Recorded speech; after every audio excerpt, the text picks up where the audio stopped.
Faire un bond dans les années 60, revivre ou vivre un départ en vacances au son des klaxons des voitures d'époque, ça bouchonnait à Choré.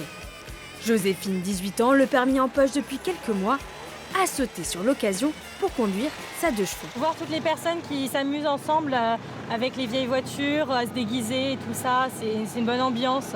C'est vraiment ce côté vintage, un peu nostalgique d'une époque que je connais pas et tout ça.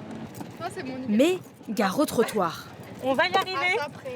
C'est galère là. Le volant, il faut qu'il tourne plus. Une passion qu'elle partage avec son père. L'idée, c'est de se mettre en mouvement, d'être dans une circulation à l'intérieur de la ville et que les gens qui se promènent participent, voient et retrouvent une ambiance. Alors, il a fallu scénariser le départ des vacanciers.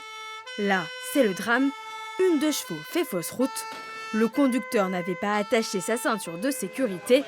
Les pompiers, les gendarmes et la mère supérieure tentent de le sauver. Même le maire vient prêter main forte. Posez ! Ah, merci.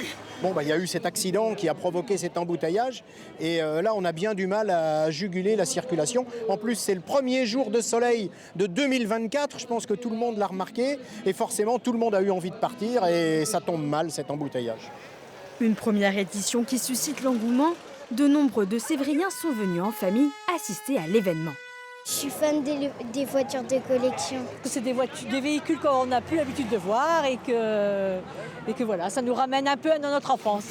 Les 106 vacanciers des années 60 ont finalement réussi à partir en vacances. Ils se sont déjà donné rendez-vous pour un nouveau départ l'année prochaine.